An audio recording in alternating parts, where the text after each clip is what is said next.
What's up, y'all? Yes, I'm coming with another late night video, but I wanted to touch on something real quick. I know everybody is talking about the Castanet craze up in New York. He did the PlayStation giveaway, but I'll probably touch on that later. I want to talk about something else though, and I've been wanting to talk about this for a minute. So, as you know, um, around a couple months ago, back in June, lab meat was approved by the FDA to be sold in stores. Yes, you heard that right. If you have not known, lab meat was cleared to be grown. Was cleared to be sold in stores. So give me 1 second. I'm just gonna share this video with y'all. And this is from CNN.com, fair use.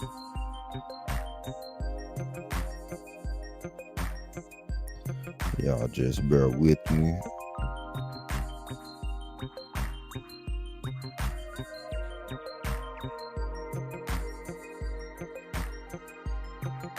Is HelloFresh worth the price? Absolutely. Excuse Cooking with the edge, HelloFresh y'all. helps save me time and money while juggling a busy With all schedule. these All of the ads. ingredients come pre-portioned for each recipe and delivered right to my door.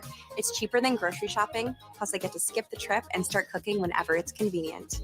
Did I mention it's 25% cheaper than takeout? Give yourself a break. Order HelloFresh Come on, and try y'all. it for yourself. Go to HelloFresh.com/cook16 and use code COOK16 to get this back-to-school offer. Move over farm to table. Lab to table has arrived, with the US now the second country to approve the sale of what's called cultivated meat. That's meat grown from live animal cells and cultivated with nutrients and amino acids in a giant vat, kind of like you'd find at a brewery. So I wonder what's the first country to approve this. They saying that the USA is the second country to approve this. So I wonder what's the first one. Supporters say it will help fight climate change by reducing the need for traditional animal agriculture, like cows, which emit greenhouse gases which warm the planet. But They use that excuse for everything. They use that excuse for everything, and that's going to be the new excuse that they use in the future. Climate change.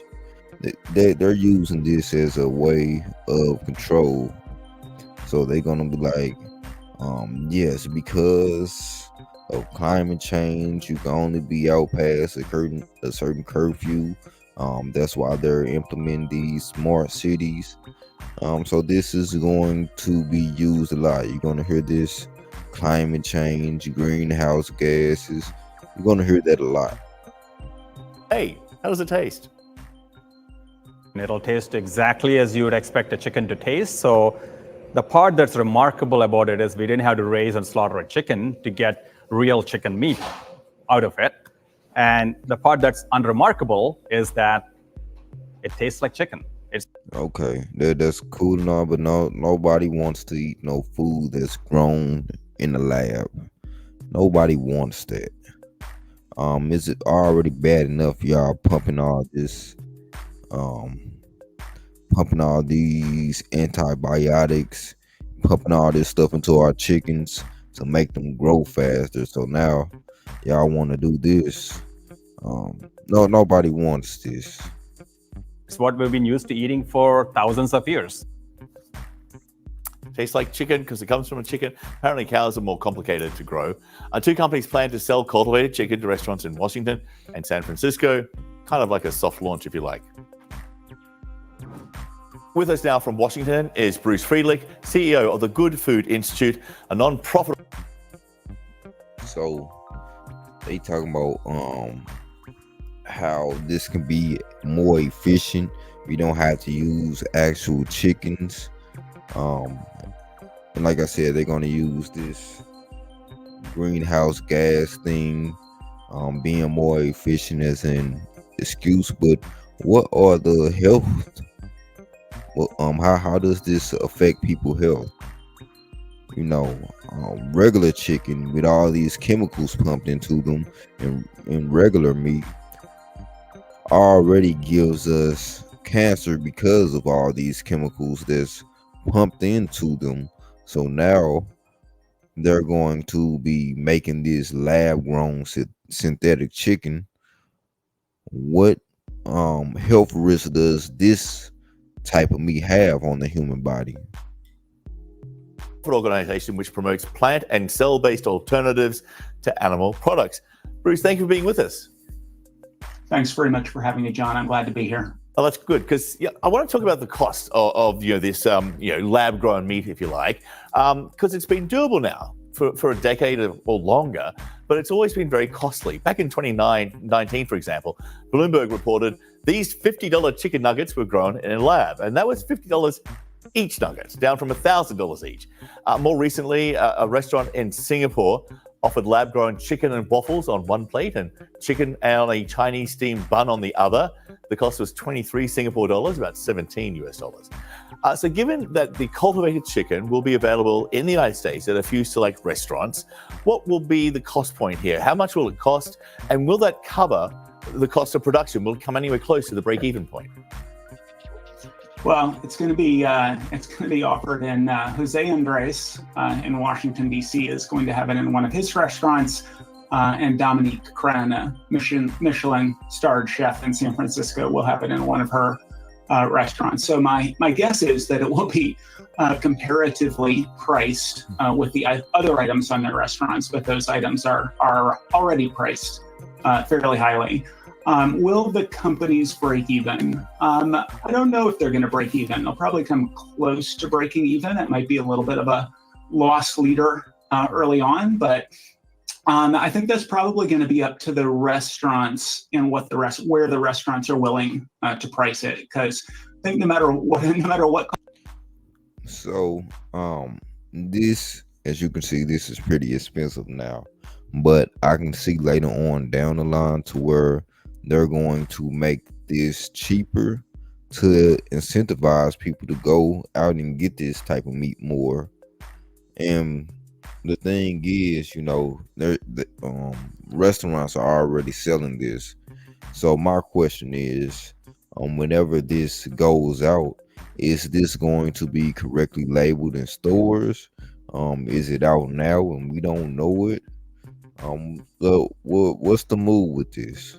Because that's what a lot of people are worried about.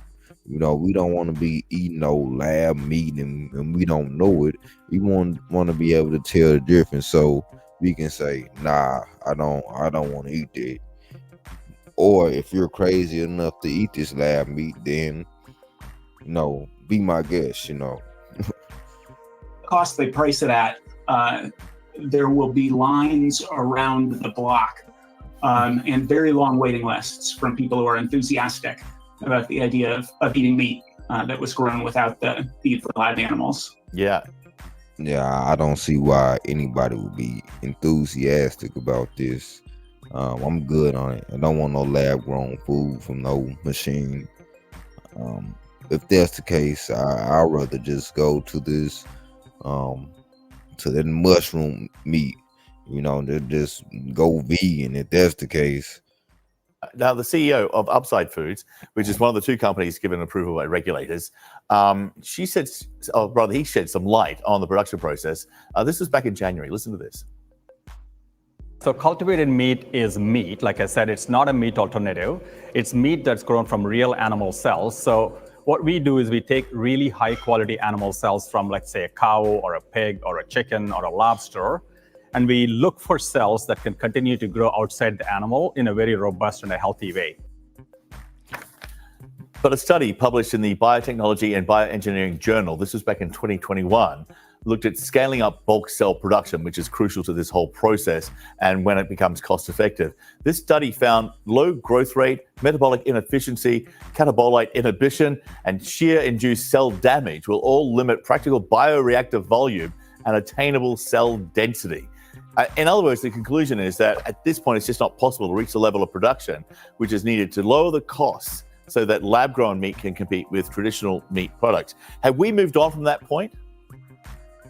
Oh, I mean, A, we've moved on from that point, but B, it's a little bit like asking who's going to buy an electric car 15 years ago and saying the fact that there are no charging stations now means there will never be charging stations. The fact that battery range is low now means there will never be a reasonable battery range. It's a real lack of imagination that takes a current technology and says the technology is never going to get better. So it's not going to be cost competitive. There was a So yeah, they're gonna make it to where they're going to incentivize people to get this.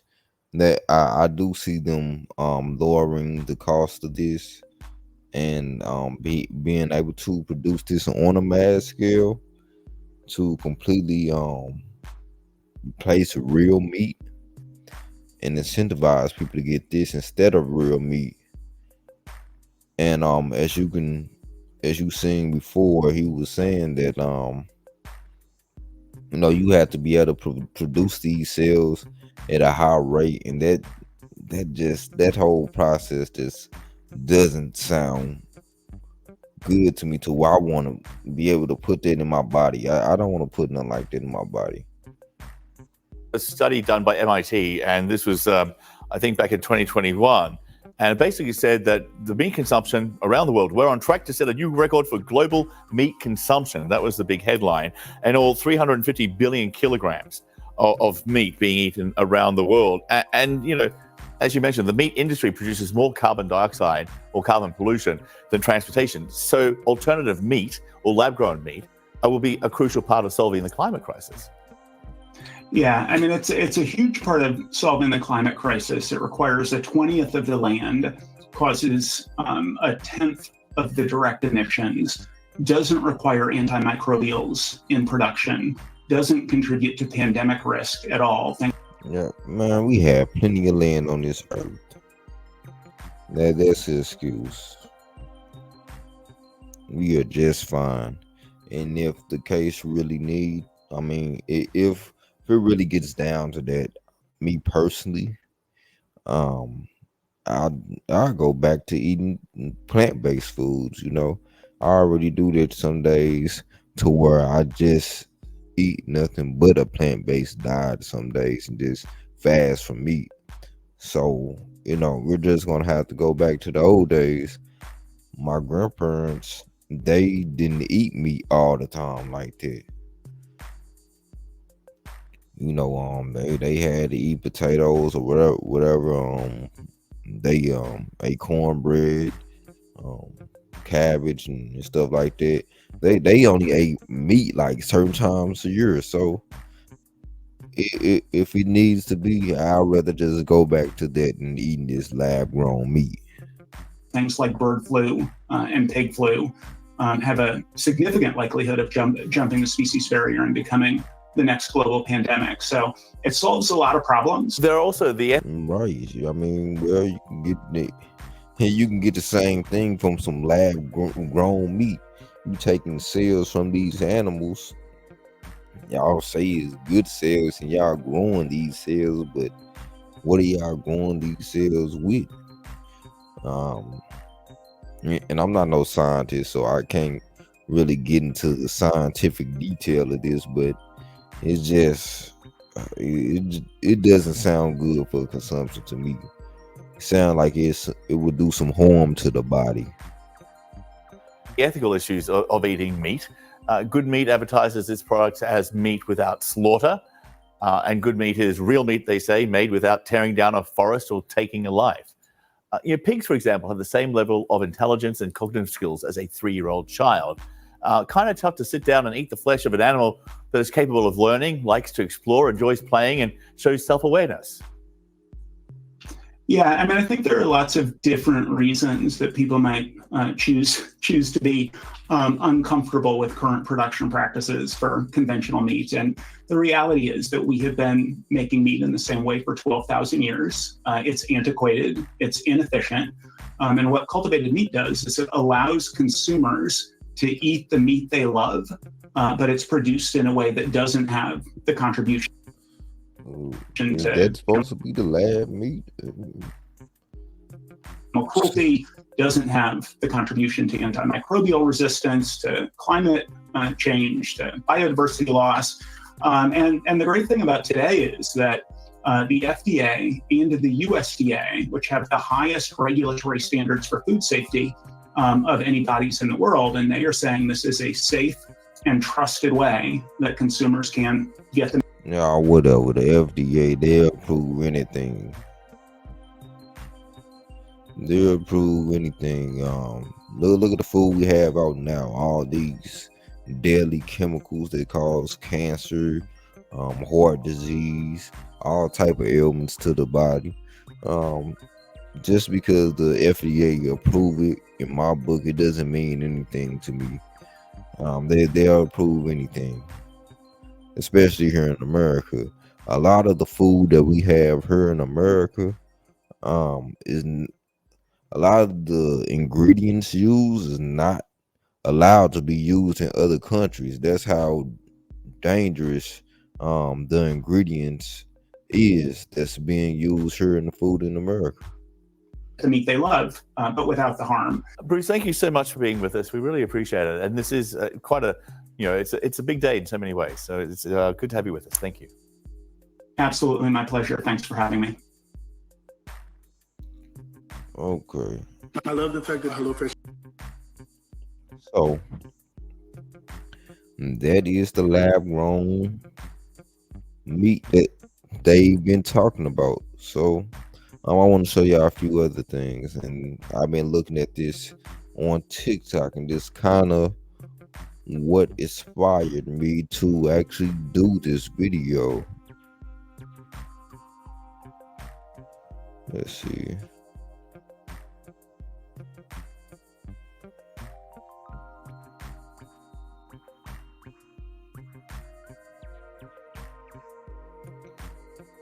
And share my screen one more time with y'all.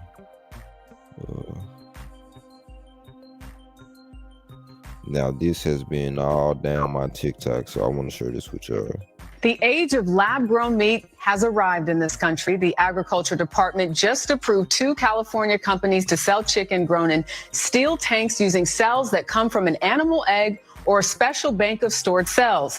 The cell-cultivated chicken will first be available at a restaurant in San Francisco and another one in Washington, D.C., owned by famed chef Jose Andres, before hitting stores. The age of lab-grown meat has arrived. Hey, that's one. I've never seen this. Is this lab made? What do y'all think, TikTok? That chicken does look weird. I mean, it looks real strange.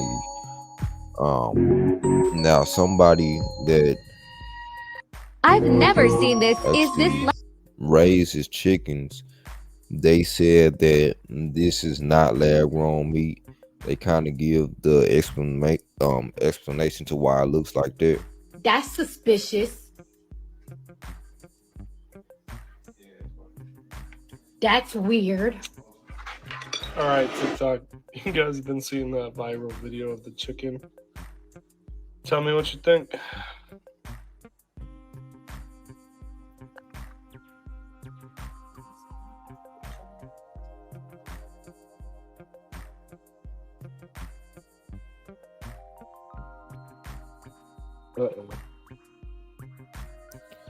So you see here a lot of people side eyeing they chicken. This actually got a lot of people scared. What do you guys think? Organic or lab grown? Let me scroll down some more. Let's see what else we got.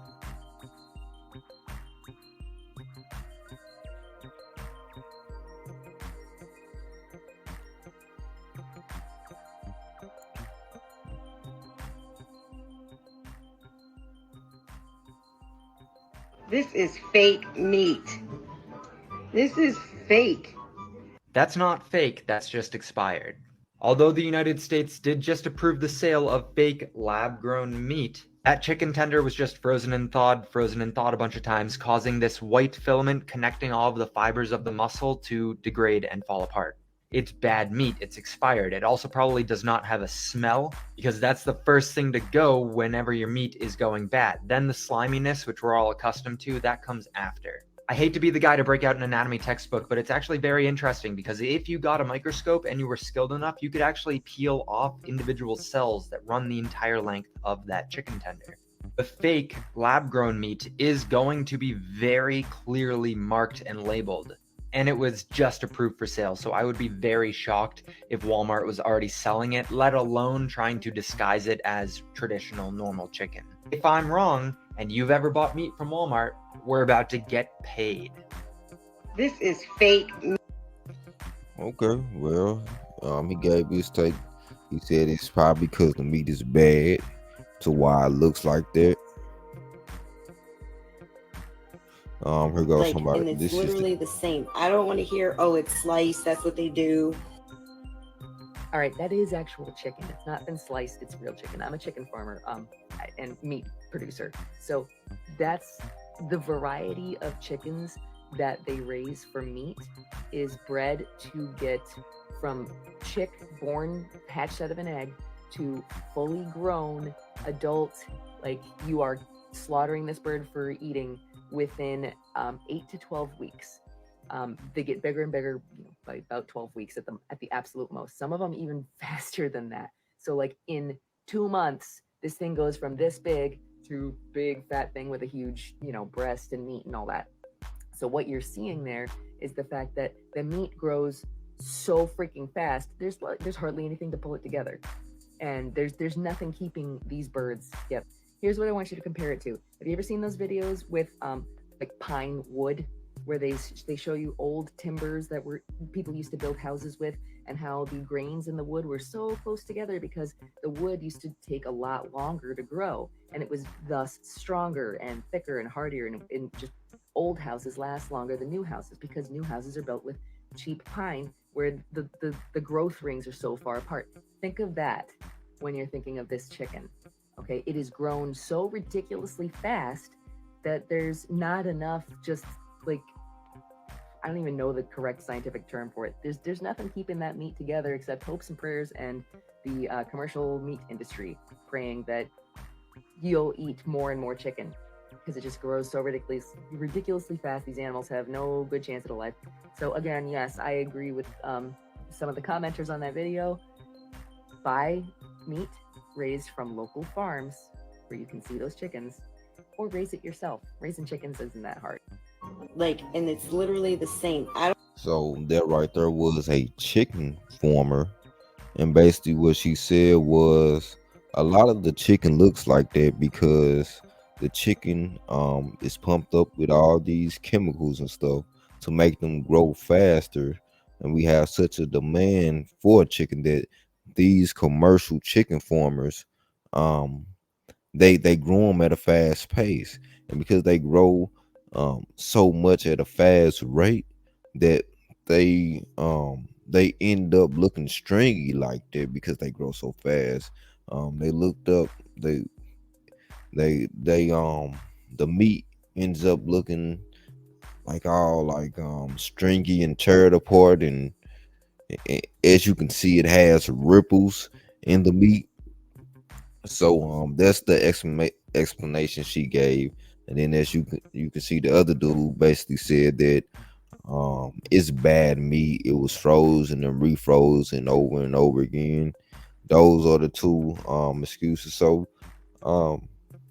I don't think that is lab meat, but a lot of people are scared and skeptical after seeing that they approve lab grown meat.